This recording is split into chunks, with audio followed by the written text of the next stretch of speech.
Hmm? What you doing? What I'm not doing anything. Your jersey came this morning, and I got something for you for the bowl. What did you say something else? I worked, you know how when your hands get all sticky in the Yeah. bowl and they get stuck? I got you some balls that get the moisture out your hands. You just gotta squeeze it every time you bowl. Okay. What else are you about to say? Just call me when you're ready. What did you just say? Call me when you're ready when you're done. All right, but what's going on out there? So you can try your jersey on. All right.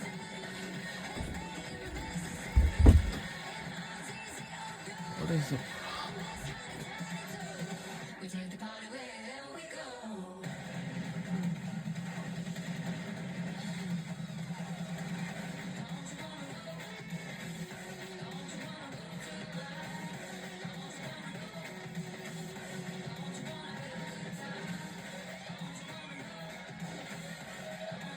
SEC Nation is presented by Dr. Pepper. This is the epicenter of college football, and we're just hours away from a heavyweight. Hello, beautiful people, and welcome to the SEC Nation live from Atlanta, Georgia.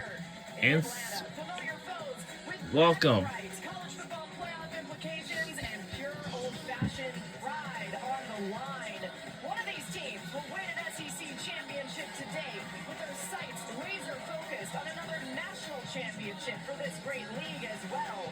Legends form in this game. Heartbreak, elation, and everything in between, but also gratitude for this moment, for an opportunity these players dreamed about as kids. So many of them grew up watching this game, and now they take center stage on that field as the stars. We'll be with you right up until kickoff here on SEC Nation. We go inside Mercedes-Benz Stadium. And hello, beautiful people, and welcome to the SEC Nation live from Atlanta, Georgia. Live from Mercedes-Benz Stadium in Atlanta, Georgia.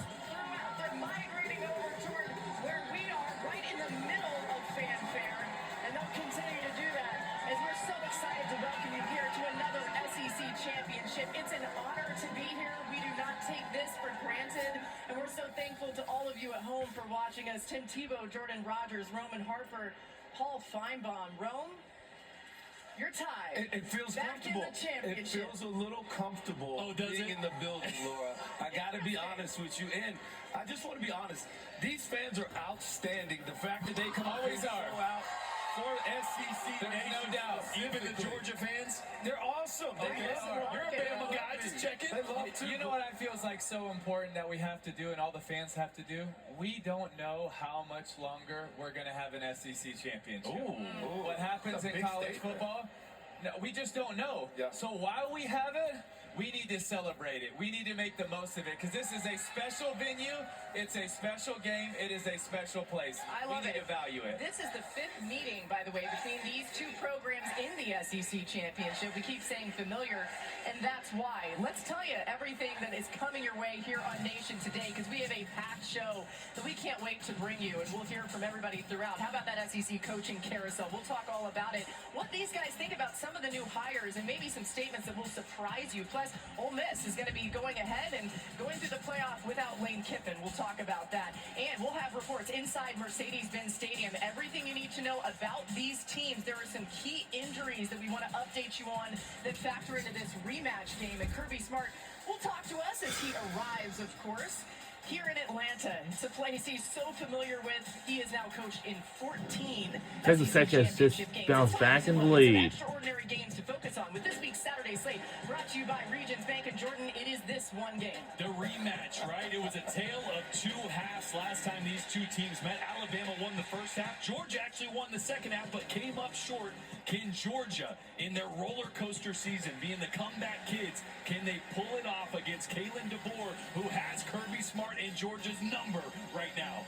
Yeah, when you think about this game and just how much these two teams have played, look at that. Alabama has won all four of the previous matchups with these teams in the SEC Championship. Can the Bulldogs finally secure a win over Alabama? Or will the Crimson Tide continue to roll? In today's game, including today's game, these two teams have accounted for 12 of the last 14 SEC titles. And Paul, two playoff teams clashing here. We'll get into the playoff debate a little bit more later on, but this is a game that has magnitude beyond just that. How would you describe what we're going to see this afternoon at 4? What's so interesting is the interest in this game. And Laura, somebody had to remind me earlier that there was a 1 versus 2 matchup today, and I wasn't really sure where and which teams were playing because of what's going on here. But it's for Georgia, it's a chance to get a bye. For Alabama, it's a little tricky, and almost every expert says, guarantee you, Alabama is in.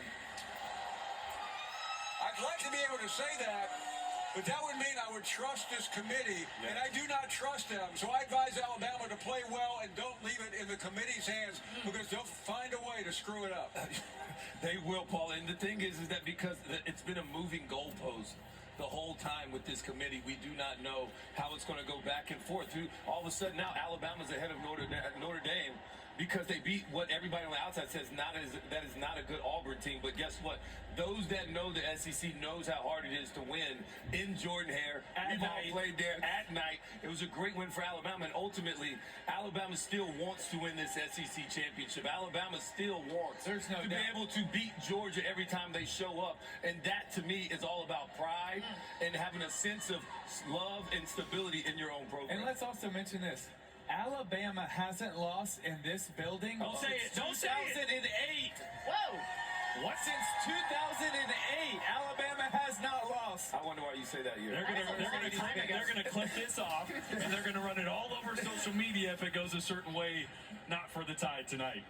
That's going to be your fault. You know what I love about this matchup is, the more things change, the more they stay the same, right? It's Georgia, Alabama. But the difference is from the first matchup. I think especially the mentality of Georgia. Yes. This is a team that Kirby Smart usually gets up there and says, we will not be hunted. We are going to be the ones hunting. And I think for a while, because they were the top dog, he had to kind of convince his team to do that. Yeah. Not this year. Since this game, Georgia has had to come from behind in so many games. They have had to be the ones that have had to hunt in the fourth quarter to get to this moment.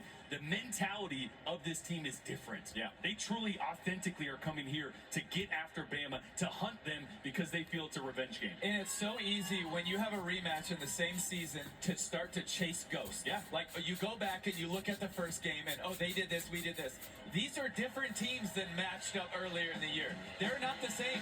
Those freshmen have developed on both sides of the ball for both teams. It is a different team, and I think you will see different schemes in a very different matchup. Yeah, it's interesting. Kalen DeVore said yesterday, hey, when it comes to the rematch when you're on the winning side, a lot of times people get a little uneasy about that. He's like, if we beat him once, why can't we beat him again? It was kind of I think you can always say things on either side, right? True. Well, I love the fact that these teams are matching up again because there are no secrets. We know exactly what worked last time. We know exactly what did not work the time before. And for me, I go back to what Jordan said. I think the mentality piece of this game is humongous. You look at the mentality of Alabama, which I got to admit, I told Kalen DeBoer that he had did something at Alabama that I never thought I would ever see in my lifetime. And that is that we have now cloaked ourselves in the black. Oh. And now we are part of the dark side. And what is Kalen DeBoer in the black hoodie?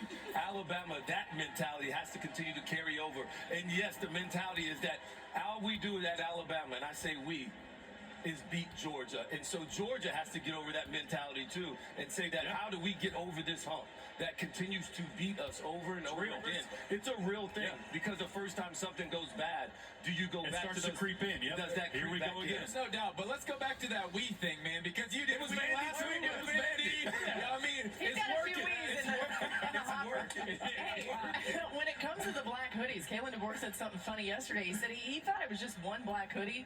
Turns out the equipment staff's got a few they're rotating through. Oh. He's like, wait a second, which one's actually lucky? Clean. Yeah, which side the lucky one? If it works, it doesn't matter if it's clean, Timmy. Okay, so you guys are talking about the rematch of this game and the way that these teams are different. One of the reasons why they'll be different is because there are some key players that will not be on the field on both sides. Let's go to Pete Thamel with the latest on the injuries.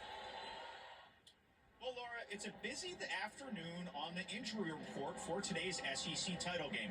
Let's start with Alabama, where I've been told Jam Miller is not expected to play today for the Tide.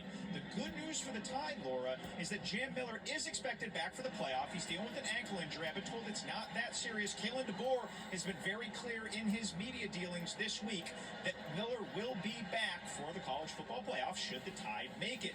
Some breaking news this morning on tight end Josh Cuevas. I've been told he's expected to be doubtful for today's game. There's a small chance he warms up, but I was told likely not. Cuevas obviously a big threat in that Crimson Tide passing attack.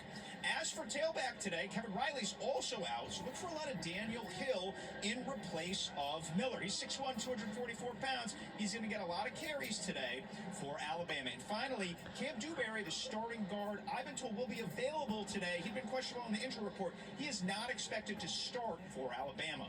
Let's slide over to Georgia, where we know that Drew Bobo is going to be out for the Bulldogs. He's their starting center, their most valuable lineman. He gets it lined up.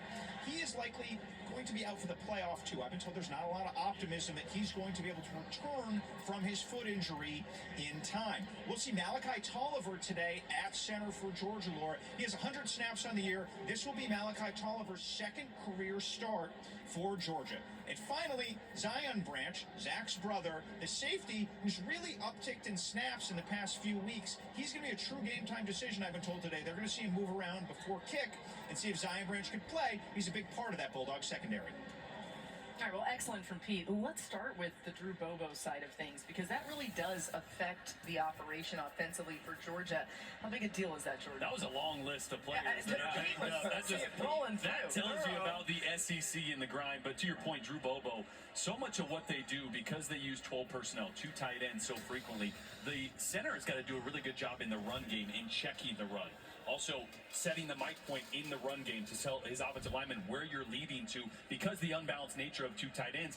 The onus is a lot more on that center to do that. You have a younger guy in Malachi Tolliver who's a good player, but younger. The communication will be different. A lot more will be on Gunnar Stockton's plate to handle the pre-snap protection and run checks. And we all know how important a connection with a quarterback and a center is. Yeah. It is so valuable to a quarterback that I know that we can connect, especially when it's loud. We can connect fast. I trust him. I know what he's going to do, and vice versa. And to have a younger, really talented guy, but just doesn't have the same connection, it is definitely a big And you know this, when you're under center, every butt feels a little different, You got, I knew something was about to happen over there. Yeah. You know what? All butts are created equal. How about Jam Miller being out? That's a huge deal, too, for the Crimson Tide. It is, because, he's very vital in the actual protecting part. The pass protection is where Jam Miller really stands out in this offense. And he also has the ability to catch the football out of the backfield, had a unique ability with that. And for me, ultimately, Daniel Hill is a good running back. He's more of a downhill thumper. He only averages 3.9, not even quite 4 yards a carry. So it's not like the production part of it. But I will give Alabama this part of grace, is that Jam Miller's been hurt already in this season, so you're used to performing without him. Drew Bobo on the other end, when they played last week without him, they did not look the same. So how do you handle the missing pieces? I think it's a bigger loss for Georgia than it is for Alabama. Yeah, I think for Jam Miller and Daniel Hill, I think Daniel Hill's a really good running back when he's carrying the ball. Yes. Where he's got to take a step is in protection and as a receiver out of the backfield. That's something Jam Miller was really good at. He's a dynamic receiver out of the backfield. And let's also go back to game 1. He sealed the game with a third down conversion out of the backfield. I think Daniel Hill arguably probably has one of the biggest jobs in this game of protecting Ty Simpson from the blitz, which I think Kirby Smart is going to do early and often, because Oklahoma set the tone, Auburn followed it, and I think Georgia's going to follow suit. These guys have some tapes on that specific aspect of the game that you do not want to miss coming up later. And we are telling you some updates throughout this show on the Big 12 championship game, because it does potentially have a little bit of a factor in all of this. Baron Morton, this pass, as you see, BYU with a 7-3 lead. Complete to Aiken, and that means that Texas Tech taking the early lead, about 10 minutes or so at this point left in the second quarter. We'll continue to update you, of course, as this one goes like along. A push-off. Oh, you think? That's easy for you to say. Last week with Alabama, y'all got away with all of them. And look at this. Alabama controls its own destiny later today with a win over the Bulldogs. They'd be guaranteed a spot in the college football playoff. But with the loss, that Big 12 championship game does mean something. If Alabama and BYU BYU lose, the Tide still have a 93% chance to make the CFP. And with a BYU win, an Alabama loss, and the Tide have an 87% chance. So they are in a really good spot. Flycam footage on SEC Nation brought to you by Southwest Airlines. And we're just getting started on Championship Saturday in the SEC. Coming up, Gunnar Stockton has been the linchpin in Georgia's success all season long. He gave Marty Smith exclusive access, a day in his life. Big man on campus, and that truck is amazing. Later, the iconic voice of college football, Chris Fowler, joining the show. On the call for every major event, including so many of these legendary matchups. He'll give us insight that you don't want to miss. And next, last Sunday's SEC coaching carousel, something we may never see again. It all centered around Lane Kiffin. Marty Smith gives us a timeline in the way only he can. We'll be right back on the other side of this break, and we're just getting started. And of course,